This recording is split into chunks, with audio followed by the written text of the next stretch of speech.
하나님 말씀 보겠습니다. 이사야서 38장입니다. 이사야서 38장 1절 말씀부터 5절 말씀까지 우리 다 함께 한 목소리로 봉독하겠습니다. 이사야서 38장 1절입니다.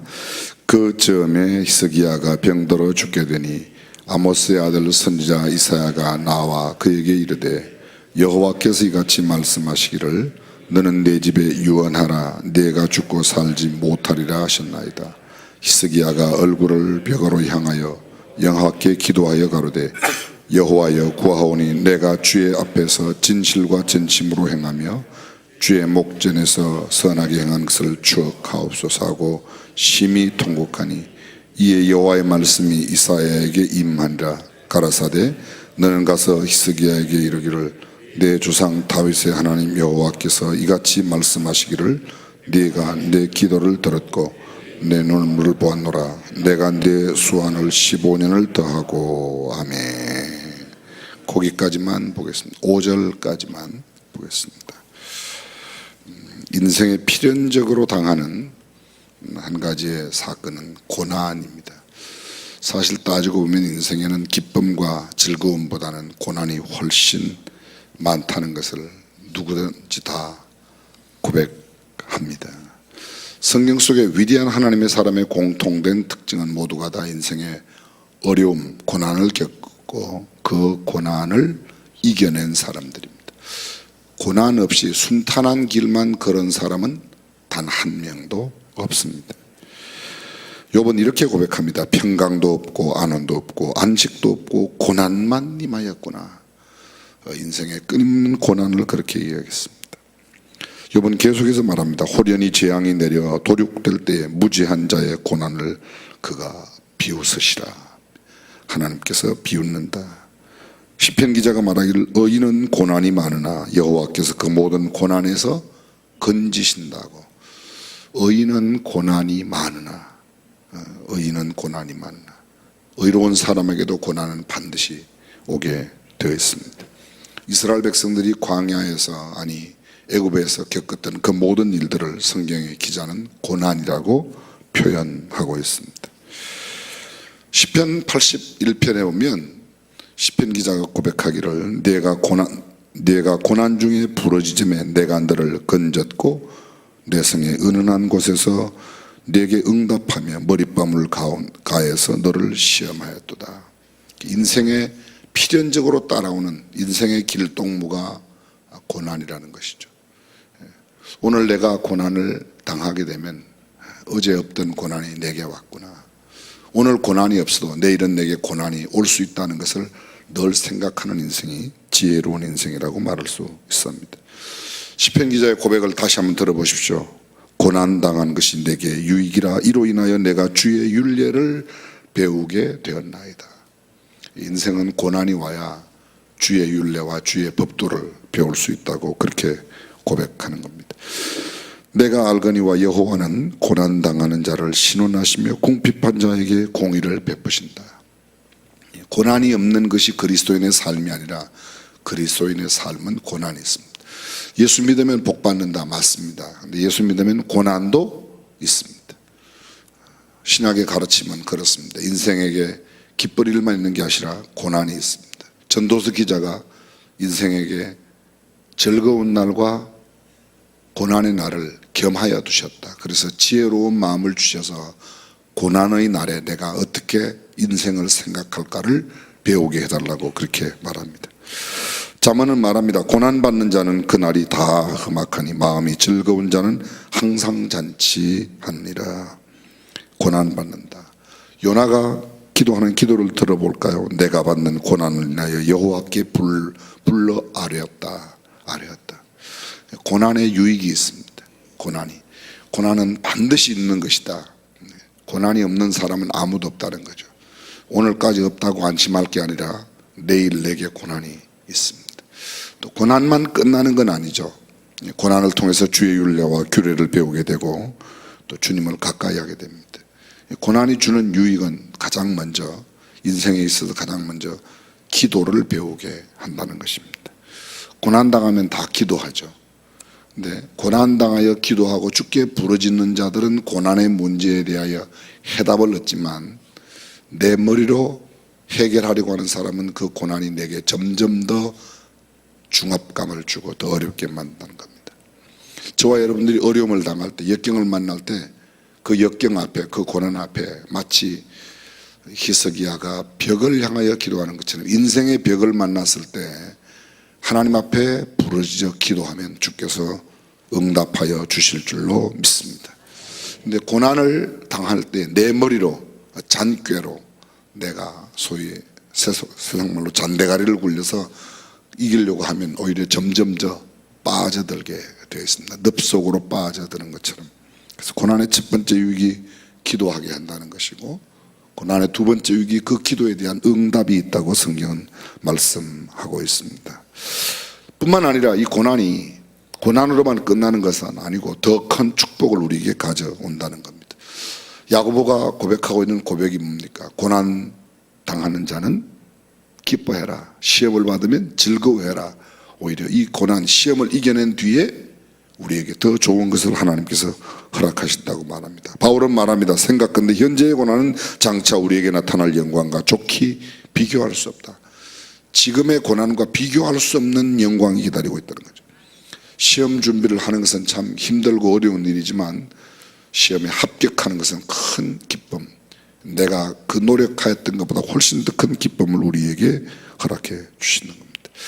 그리스도인의 삶, 전도인의 삶, 그건 고난의 필수적인, 전도를 하면서 고난을 당하지 않는다, 있을 수가 없는 일입니다.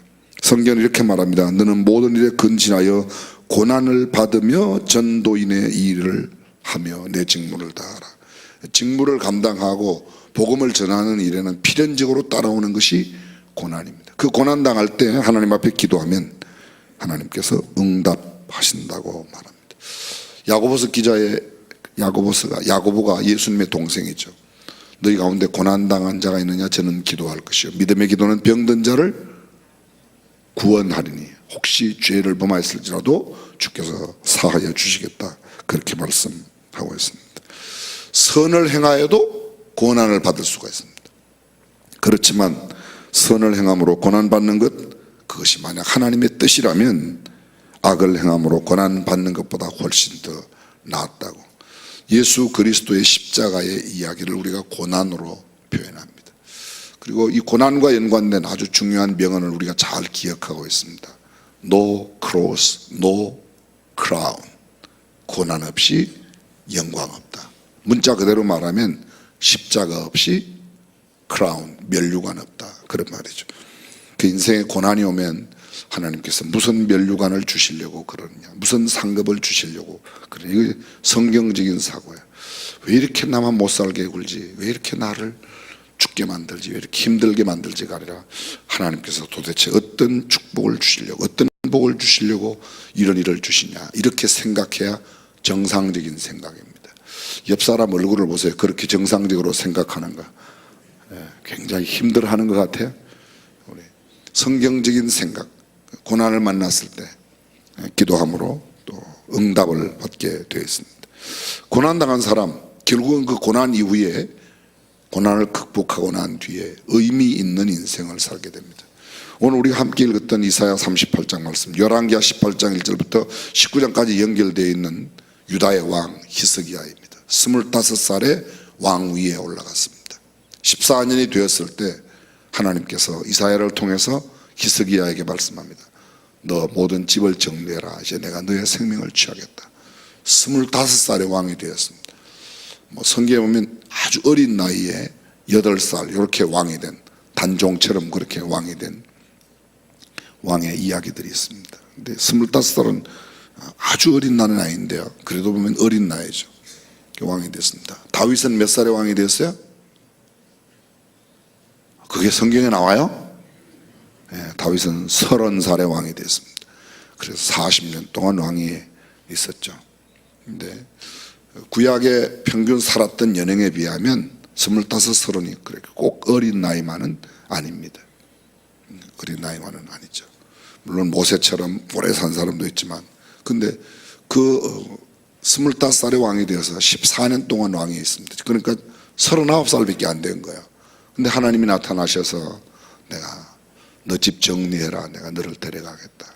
그때 히스기야가 행한 일이 그가 벽을 향하여 하나님 앞에 눈물로 기도했다.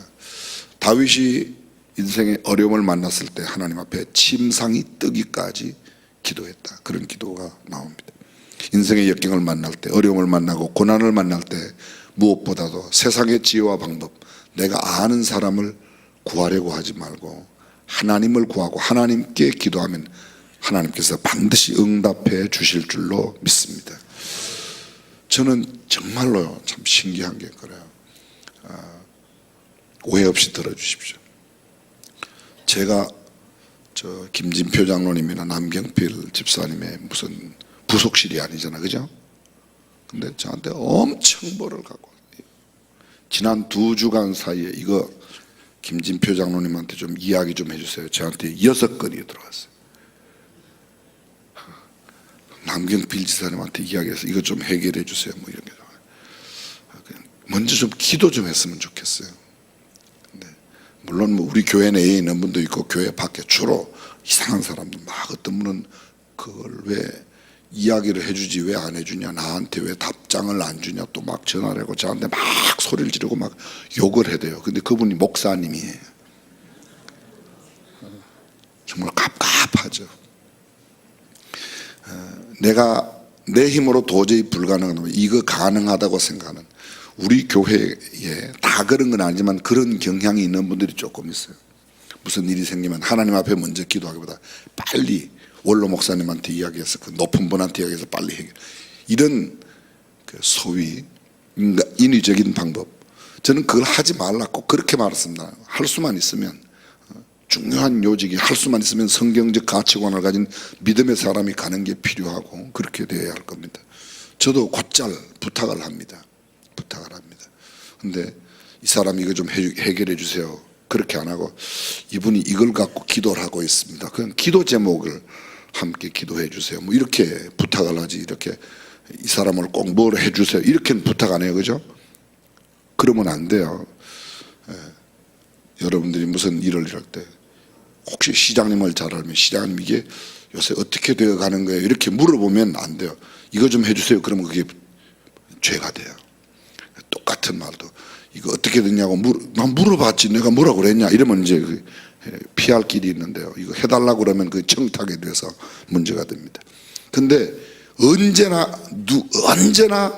우리가 항상 모든 일에 청탁해도 되는 게 있어요. 하나님 앞에 기도하면 됩니다. 근데 기도를 제쳐놓고 인간적인 방법을 쓰면 그것은 정말 성경은 그것을 원치 않는다는 거죠. 기도하고 기도에 응답되고 그 남은 생애가 히스기야가 그렇게 벽을 향하여 기도합니다. 그때 하나님께서 히스기야는 성전에 들어가서 기도하고 또 벽을 향하여 기도하고 근데 이사야를 통해서 응답은 이사야에게 하십니다. 너 가서 히스기야에게 가서 이야기를 해라. 내 생명을 15년 동안 더 연장시켜 주겠다. 그렇게 이야기합니다. 여러분 우리가 잘 알고 있는 미국의 대통령 가운데 지미 카터 잘 알고 계실 겁니다. 근데 카터 대통령은 마라나타 교회의 안수 집사님이세요. 초등학교 학생들을 성경을 가르치는데 지미 카터 대통령 지나고 나서 간암이 발생해서 이 암이 뇌에까지 전이가 된 거예요. 그래서 도저히 살 여망이 없습니다. 뭐 했겠어요? 흘러가는 걸 보면 벌써 그렇죠. 기도를 했어요. 근데 하나님께서 정말로 기적같이 깨끗하게 낫게 해주셨습니다. 근데 간암이 발생해서 뇌에까지 전이가 되어서 뭐 수술도 받고 치료를 하는데 교회 목사님이 물었습니다. 카터 집사님한테 집사님 이제 암도 걸리고 그랬으니까 주일학교 학생들에게 성경 가르치는 걸 좀 그만했으면 어떻겠냐고 그랬더니 아니라고 하나님께서 내게 가르칠 수 있는 힘을 주시는 동안에는 가르치겠다. 그래서 수많은 사람들이 암병을 투병하면서도 주일학교를 가르치는 지미 카트 집사님을 보기 위해서 그 교회 목사님 뭐 말씀 들으러 오는 사람도 있겠지만 그걸 보려고 오는 사람이 그렇게 많았다는 겁니다. 근데 그 열심히 가르치고 기도했어요. 완전히 깨끗하게 되었습니다. 근데 완치되고 난 뒤에 본인의 그 간암과 뇌로 전이된 암이 완치된 뒤에 2주 뒤에 아주 청천벽력 같은 소식을 듣습니다. 28살의 자기 손자가 갑자기 죽음을 맞게 됩니다. 손자의 죽음의 소식을 듣고 막 얼마나 당황하죠. 온 교회도 깜짝 놀라죠. 나이가 많이 드신 분, 뭐 90살 이렇게 되신 분이 돌아가시면 이렇게 장례를 모시고 또 호상이라고 그러는데 28살 젊은 손자가, 카르트의 손자가 죽었으니 얼마나 놀랐겠습니까? 그날 또 목사님이 아니 손자가 저 손자가 죽었으니까 성경을 가르칠 수 있겠냐 그랬더니 괜찮다고 오늘 조금 늦게 가면 된다고 그날도 하나님의 말씀을 가르쳤다는 겁니다. 우리가 무슨 고난을 만나면 가장 먼저 하는 게 주의 일을 내려놓으려고 그래요. 그건 올바른 태도가 아닙니다. 내게 힘이 있는 한, 하나님께서 내게 힘 주시는 한 마지막까지 붙들고 있는 그 사명의 자리를 잘 지킨다. 히스기야는 그 이후 15년 동안 생명이 더 살면서 아들을 낳죠. 그 아들이 생명 연장받고 난 뒤에 아들을 낳는데요, 3년 뒤에 아들을 낳습니다. 그 아들이 므낫세라는 왕인데 유다의 왕 가운데서는 아주 악한 왕입니다. 어떤 면에서는 하나님의 부르심에 그냥 순종했더라면 한 그런 아쉬움도 남아요. 근데 그 이후 자기의 삶을 이렇게 올바르게 살고 살지 못하고 그렇게 정말 지미 카트는 전혀 달랐습니다. 그렇게 하고 그날 손주의 장례식이 늦었습니다. 그가 성경을 그날 가르치면서 마지막 남긴 말이 우리가 잘 알고 있는 이사야서에 나오는 말씀인데요, 모든 육체는 불과 같고 그 모든 영광은 불의 꽃 같으니 불은 마르고 꽃은 시든다. 여호와의 기울이 그 위에 불기 때문에 인생은 사람이 가늠할 수 있는 것으로 허락한 것이 아니죠.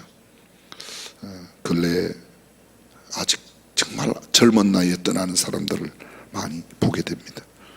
우리도 언젠가는 살아도 살은 목숨이 아닌데 생명이 있는 동안 주께서 우리에게 부여하신 사명 잘 감당하고 고난 앞에서도 그 담대하게 의연하게 맞설 수 있는 믿음의 용장들이 되시기를 주님의 이름으로 축원합니다. 기도하겠습니다. 지금도 많은 분들이 투병하고 있습니다. 지금도 많은 분들이 문제를 안고 기도 가운데 있습니다.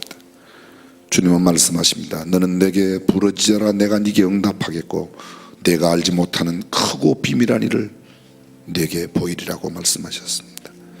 고난을 만날 때, 역경을 만날 때, 인생의 답답한 일을 당할 때 그 무엇보다 먼저 무릎을 인하여 주님 앞에 기도하고 응답받는 우리가 되었으면 좋겠습니다.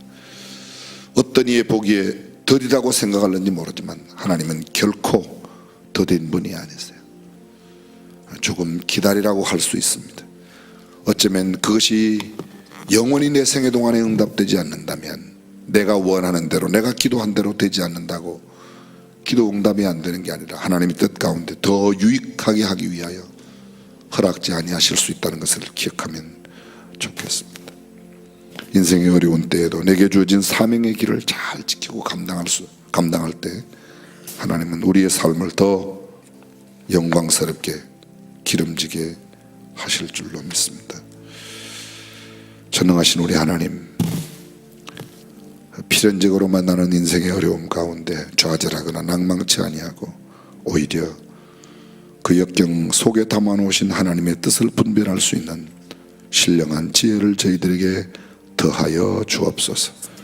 그리고 고난당한 것이 내게 유익이라고, 이를 통하여 내가 주의 윤리를 배우게 되었다고, 인생의 참된 의미를 깨닫게 되었다고 고백할 수 있는 성경 속에 하나님의 사람처럼 우리도 그렇게 인생을 점점 아름답게 살아가도록 역사하여 주옵소서.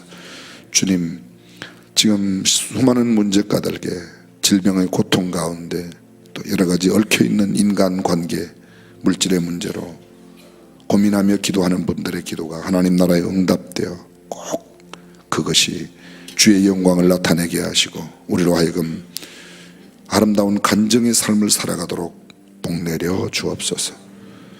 9월을 맞이하였습니다. 9월의 첫날을 이 새벽 시간을 성별화해 드리는 주의 백성들에게 큰 은혜를 더하시고 한 달 동안 건강하게 승리하며 하나님께서 원하시는 일을 더 많이 하는 9월로 살게 하여 주옵소서. 예담 삶이 있습니다. 또 우리가 해야 할 여러 가지 일들이 있습니다. 입술로만 아니라 삶으로 인격으로 주님을 더 닮아가는 우리가 되게 하여 주옵소서. 우리 주님 예수님의 이름으로 기도합니다.